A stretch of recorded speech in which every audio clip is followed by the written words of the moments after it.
Donc la magie du montage vidéo, je suis redevenu moi-même, mais bon, c'était sympa, petite dédicace à toi Sarah, et j'en ai une deuxième à te faire, parce que c'est cadeau et que je t'aime bien. Princesse Sarah, mignonne petite fille, fraîche fleur, que belle. Fraîche fleur, princesse Sarah, fraîche fleur. Allez, tout de suite, on va mater ta game. Alors, je sais pas laquelle est la première, on va dire que c'est celle-là, je pense que ça doit être la Catalina EC. Donc, on va regarder ça tout de suite. Je vais faire un petit transit sur mon OBS. Et voilà, c'est parti. Première map contre Héros, le petit Zerg. Donc Sarah, notre catin national. Pardon, c'est pas gentil. Pas catin, pas catin. Petite fleur.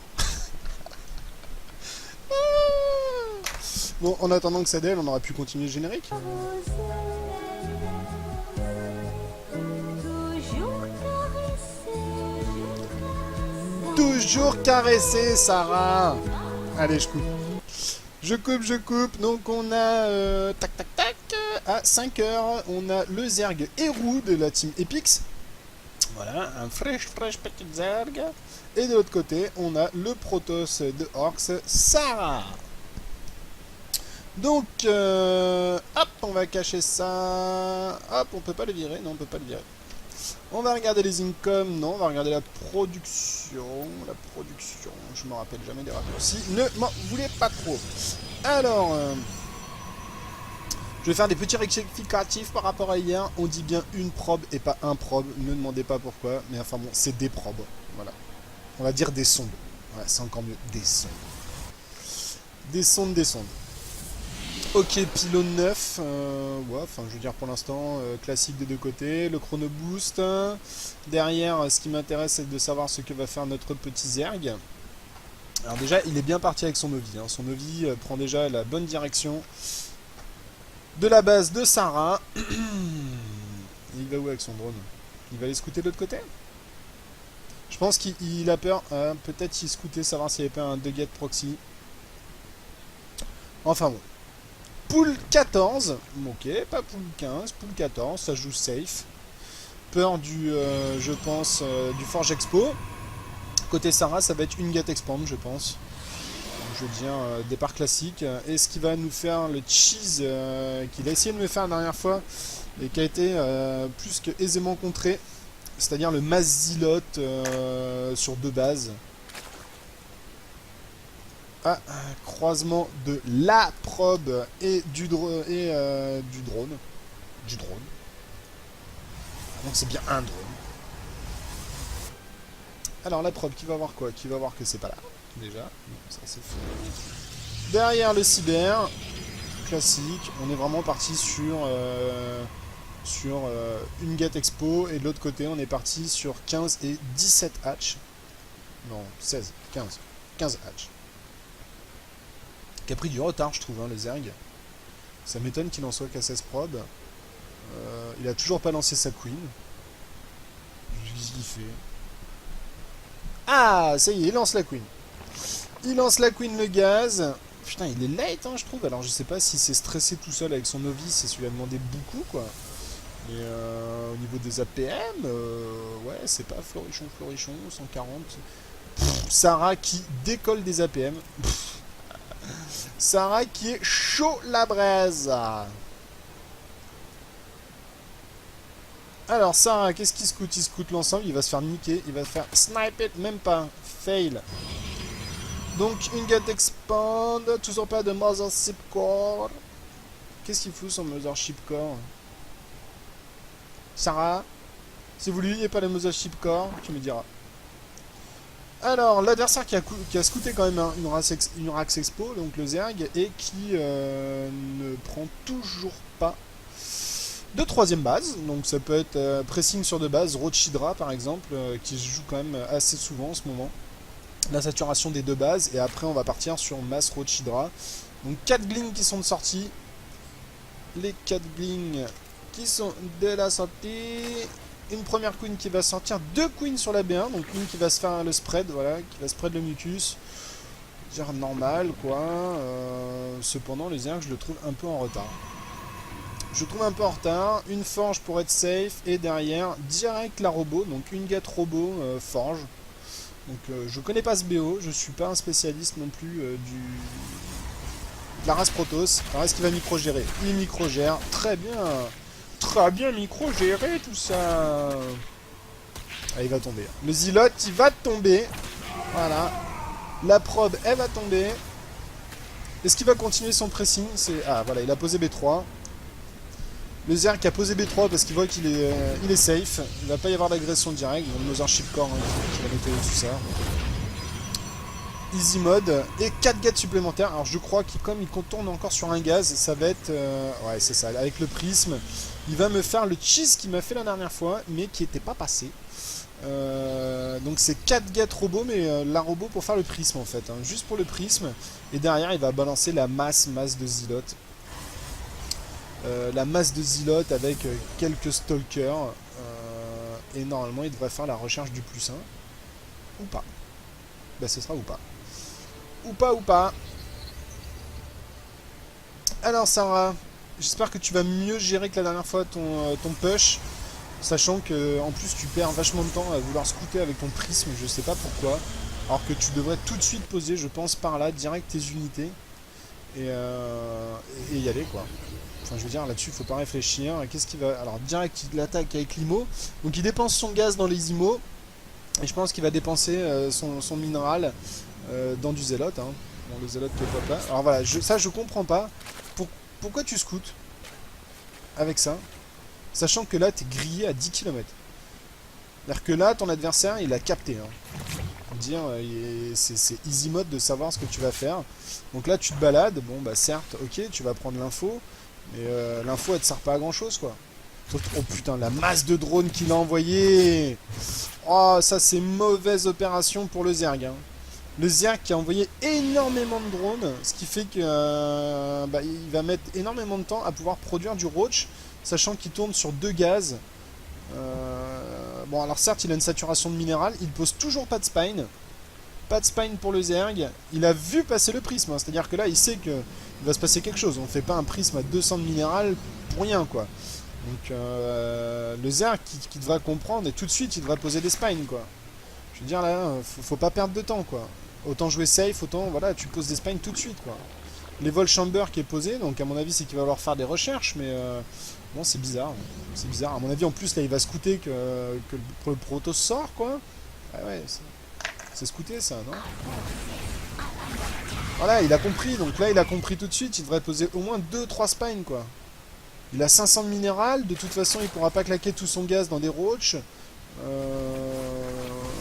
Ouais, c'est bizarre. C'est bizarre. Le +1 d'attaque avec la vitesse roach, moi là, à ce niveau-là, je pense qu'il n'aurait pas fallu chercher les upgrades. Hein. Il est 0-0, ah non, il est 1-0. Donc peut-être la carapace à la rigueur, mais derrière, j'aurais pas pris les upgrades. J'aurais fait au moins 3 spines tout de suite, quoi. Tout de suite, tu regroupes les queens, quitte à pu avoir de larves. Là, il faut que les queens tapent aussi. Hein. Ah là, ça va être compliqué pour les arcs. Ça va être très très compliqué. Hein. Ah ouais, le pool de drones et tout, quoi. Mais là, ça va être très compliqué. Il faut micro-gérer les roaches. Là, les roaches qui sont directement en première ligne face aux Zealots. Là, je pense que c'est une très mauvaise opération pour les Zergs. Les Zergs sans spine, là, tu peux pas t'en sortir. Alors certes, il y a les IMO qui font du dommage, mais si tu micro-gères bien... si tu micro-gères bien tes roaches avec tes Zerglings, théoriquement, tu dois pouvoir repousser ce push. Les queens sont de Mothership Core, les roaches qui pètent du Zealot, et tu fais du hack-click sur les IMO avec tes queens. Hein. Et là, ça, concrètement, ça manque de spine. Hein. 3-4 spines, et puis c'était easy mode. Regarde l'excédent de minéral que t'as, je suis sûr que t'as pas les larves pour produire. Je suis sûr que les Zergs n'ont pas les larves. 4 larves ici, une larve ici, ça fait 5 larves. De toute façon, ça permet pas de tempo tout ça. Donc, Et là, pourquoi tu finis pas ça? 35 PV là. Mais ça faut le défoncer. Mais qu'est-ce que tu fais, Sarah? Mais Sarah, c'est cette B2, pourquoi tu l'as... Mais faut la niquer d'entrée, quoi. Bon, alors certes, c'est largement gagné, quoi. Y a pas de souci là-dessus, mais... Putain, faut sniper, ça. Ça, faut pas le laisser. Oh, GG. Il claque le GG Héroux, GG Sarah, qui nous fait quand même un joli match. Donc, pour toi, Sarah. Princesse. Sarah, mignonne petite fille. GG à toi, Sarah, pour ce premier match. Donc 1-0, Sarah. On va passer tout de suite à la game suivante. Qui sera sur une map de merde. Non, sur Carousel. Bon, Carousel, elle est pas terrible pour Zerg. Hein. Franchement, c'est pas le must. Elle est relativement compliquée à défendre. Moi, c'est vraiment pas une map que j'affectionne sur le ladder. Donc, ouais, si je peux m'en passer, généralement, je crois que je la squeeze, hein, cette map. Alors, nous avons donc à 10h le Zerg Héroux. Donc Héroux, le Zerg de la team Epix. Et de l'autre côté, on a à 6h Sarah, le joueur Protoss de la team Orcs. Alors, tout de suite, on va aller voir hop, le taux d'APM. Bon, on s'en fout en fait. On va aller voir les productions. Donc, pylône 9, je veux dire, départ standard. Donc, si le pylône est placé ici, ça veut dire que la gate sera là. Donc, dans ces parages, ça veut dire que ce sera, je pense, une gate expo. À peu près le même départ qu'il a fait tout à l'heure. Le Zerg qui fait quoi là? Ah, il a sorti le vie, mais pourquoi il se retrouve avec 150? Généralement, t'arrives à 100, t'as pile des 100 quand l'over il sort. Bon. Il a fait un trick? Peut-être qu'il a fait un trick. J'ai pas vu, mais non, il a un contron, donc pas de trick. Enfin bon, bref, on s'en fout. Sarah qui va scouter, Sarah qui va scouter au mauvais endroit. Voilà, Sarah, tu peux rentrer chez toi ou aller voir ailleurs. C'est pas au bon endroit. Alors, le deuxième Ovi qui va se placer sur la B2 pour avoir la vision au cas où il y aurait un petit photon rush. Ce qui est relativement casse-couille à défendre, c'est juste une perte de temps. Enfin, maintenant, je veux dire, les Zergs, ça arrive à le contrer relativement facilement avec 6-7 drones.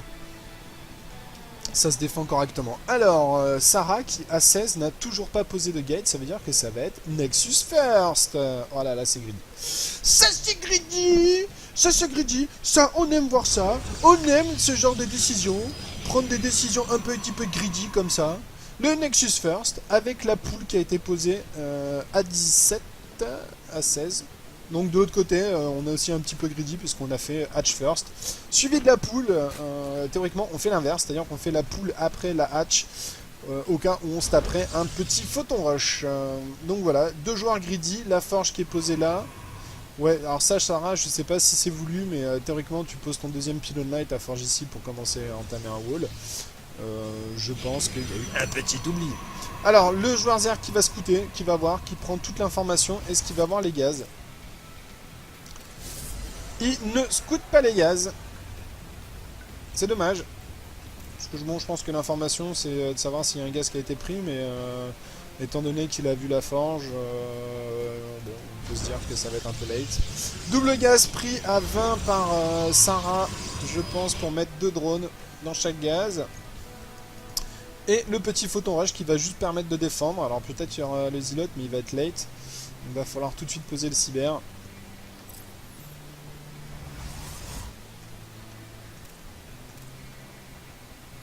Alors, Lovi qui va se balader, hein, je sais pas trop où. La probe qui est là, donc Lovi qui va voir la probe. Hein, donc le Zerg aura l'info. Il y a une probe qui reste dans les parages. Le gaz qui a été posé qui pour l'instant ne récolte pas. Donc bon. Voilà. C'est bien de poser un gaz et de récolter dessus. Les 2 probes par gaz, c'est ce que je disais. Je pense qu'après il va y avoir le Mothership Core qui va sortir et le Warp Gate. Et pour l'instant il y a... Si le cyber a été posé en haut. Ok. Bon, bah très bien. Est-ce que c'est wall, ça? Est-ce que c'est wall? Je sais pas. Non, c'est pas wall, c'est bien ce qui me semblait. Là, c'est wall. Il y a juste ce petit passage qui va être couvert par un zilot. Voilà, le zilot qui va sortir et qui va pas aller au bon endroit. Voilà, le rally point qui est pas bon, bon c'est pas grave. Les 2 petits Zerglings qui ont envie de chasser la probe qui traînait, qui a été scoutée hein, par cet Overlord. Donc c'est bien joué de la part du Zerg, hein, je veux dire... Ouh là là, la masse, la masse, la masse. Est-ce que il y a les 100 de gaz? Voilà, donc le speedlink a été recherché et il continue à miner du gaz. Donc généralement quand on fait une tech speedlink comme ça, on cut le gaz. C'était juste histoire de prendre 100 et d'avoir le speedlink. Par contre, à mon avis, ça va être compliqué pour lui de passer. Il y a 2 photons, il y a un zilote. Derrière, il y a un stalker qui va sortir. Alors le stalker qui va... Alors rally point n'est pas terrible, mais de toute façon il ne pourra pas sortir comme ses walls. Est-ce qu'il est en hold position? Je pense. Et un deuxième stalker qui sort. Je sais pas s'il l'a scouté. Mais là, ça va être compliqué hein, pour les Zerg. Ça peut passer s'il arrive à péter. Alors là, il faut absolument que le stalker il se mette ici. Ah non, ce sera une gate. Ok. Ah voilà, je vous l'avais dit. Hein, ça va être compliqué. Très compliqué de passer comme ça quand il y a 2 photons, un zilote qui est là en couverture pour bloquer le passage. Je pense qu'il ferait mieux, il aura mieux fait de poser sa B3 et partir sur une partie plus macro. Bon, c'est un choix, hein, il l'a tenté, c'est pas passé. Maintenant, ce qu'il peut faire, c'est laisser un zilote, un speedling là, un speedling là, prendre la Zenlaga, envoyer 2 groupes pour contrôler tout ce qui est aux abords, voir s'il y a un pylône qui se pose pas. Donc ça, c'est des petites actions qu'on peut mener. Voilà, quand on sait que ça passe pas, on met 2 Zerglings, on contrôle juste si l'adversaire va sortir, on les sort du groupe et ensuite on prend la Zenlaga, on contrôle avec des rally points qu'il n'y ait pas de pylône qui se pose. Donc ça généralement c'est ce qu'on peut faire quand on a un petit peu de temps et un créneau voilà, de libre. Donc le Zerg qui va remonter en pop, normal, mais qui a toujours pas de B3, alors que le Protoss, si on regarde bien, ah, le Blink qui est scouté, hein. Blink scouté. J'imagine qu'il pense pas que ce soit la charge zélote, mais plutôt le Blink. Donc le Blink est scouté, 3 gates et une gate, ça fait 4 gates. Ça va être un 4 gate Blink. Ouais, moi je me disais ça manquait de gates, hein. Ça va être 7 gates Blink. Donc là, à mon avis, le Zerg, faut prendre une décision. Faut prendre une décision parce que tu sais que ça va push. Blink comme ça, je pense qu'il va te mettre un push d'ici 11-12 minutes. Donc à la rigueur, excédent minerai. Paf, tu poses 2-3 spines. Tu les laisses ici, tu spread mucus. De l'autre côté, ça sert à rien d'inject. Je veux dire, j'aurais mis aussi une tumeur ici pour relier les 2 bases et mettre les spines en plein milieu, histoire de cutter, et puis faire un gros mass zergling, quoi. Là, regarde, t'as un gros excédent, énormément de thunes. Bon, là, c'est claqué dans quoi? Dans 15 roach. Waouh! 15 roach. On voit qu'il y a beaucoup de zilotes. Alors, pourquoi les blink avec autant de zilotes? That's the question. Faudra m'expliquer. Non, là, ça sert à rien d'engager. Ça sert à rien d'engager. Le 1, ou les DT, ok, j'avais pas vu. Elle est où la Dark Shrine? Ah ouais, j'avais pas vu. Autant pour moi. Dark Shrine de poser. Ouh, ça va piquer. Est-ce qu'on a prévu en face? On n'a rien. Concrètement, on n'a rien. Le tiers 2 est passé. Il n'y a pas de vigilant. Il n'y a pas de sport. Oh, oh, ça va faire mal. Ouh. Ouh, ça va faire très mal. Et ouais, il n'y a pas de détection. Pas de détection. Aïe, aïe, aïe, aïe, aïe. Ouais, la sport, mais elle est posée un peu tard, là. La sport qui est posée beaucoup trop tard. La sport qui est vraiment late, quoi. Voilà, c'est ça qu'il fallait faire. Des vigilants. Oh putain, les deux, ils vont la sniper. Ils vont la... Mais non, mais vas-y! Mais qu'est-ce que tu fais? Mais qu'est-ce que tu fais? Non, mais faut... Mais pourquoi?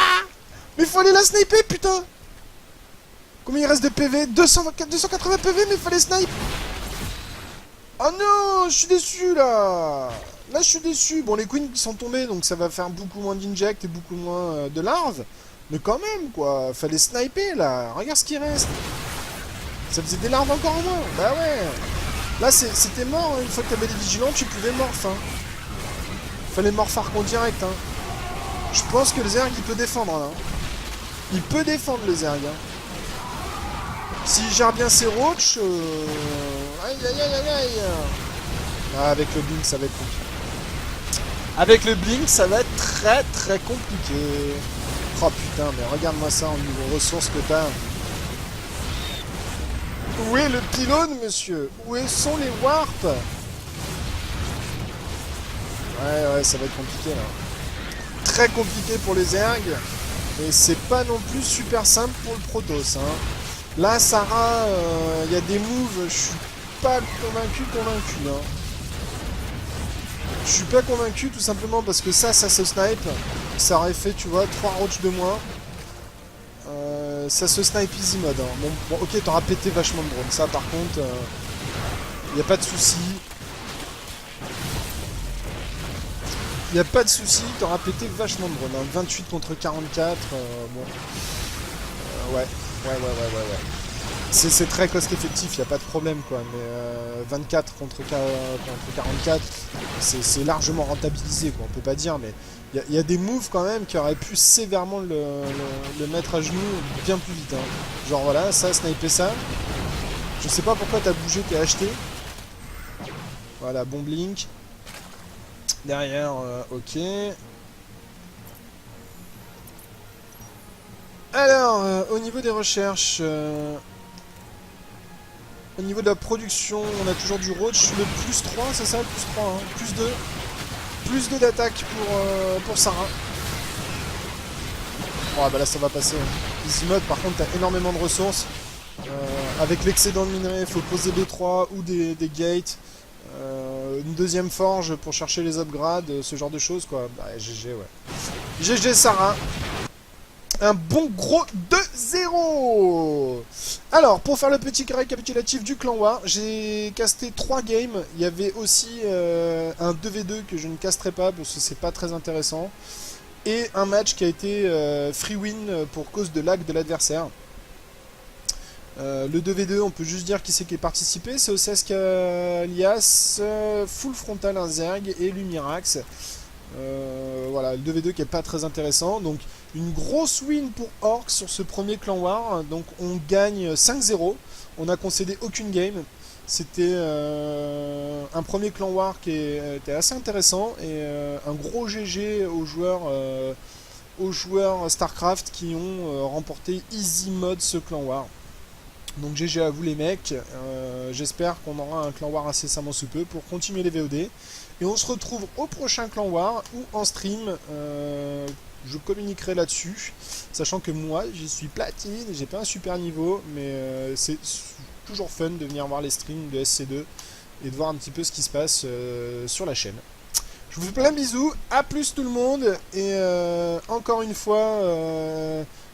on va se faire une petite dédicace à Sarah parce que je l'aime bien.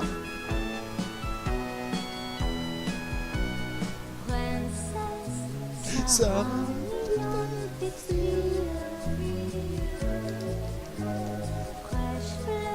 Fraîche fleur. Ah putain. Toujours caressé, Sarah. Allez, je vous fais une bise. À bientôt.